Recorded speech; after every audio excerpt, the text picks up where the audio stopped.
Let's suppose you could live absolutely spontaneously. You don't make any plans. You just live the way you feel like it. And you would say, what a gas that is. I just don't have to make any plans, anything. I just live. I don't worry. I just do what comes naturally. But all the animals live this way. The flowers grow this way. When the animals live, everybody envies them. Because look, a cat, when it walks, did you ever see a cat making an aesthetic mistake? When the way of the clouds, did you ever see a badly formed cloud? Were the stars ever misarranged? When you watch the foam breaking on the seashore, does it ever make a bad pattern? Never. And yet we think in what we do, we make mistakes. And we're worried about that. So there came this point in human evolution when we lost our innocence.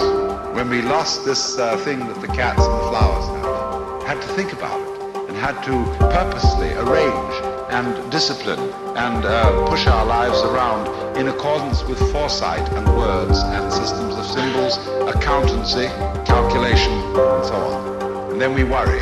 Once you start thinking about things, you worry as to whether you've thought enough. Did you really take all the details into consideration? Was every fact properly reviewed? And by Jove, the more you think about it, the more you realize you really couldn't take everything into consideration, because all the variables in any human decision are incalculable. So you get anxiety. This is the price you pay for knowing that you know, for being able to think about thinking, feel about feeling. Now then, you see that this is simultaneously an advantage and a terrible disadvantage. What has happened here is that by having a certain kind of consciousness, a certain kind of reflexive consciousness, being aware of being aware.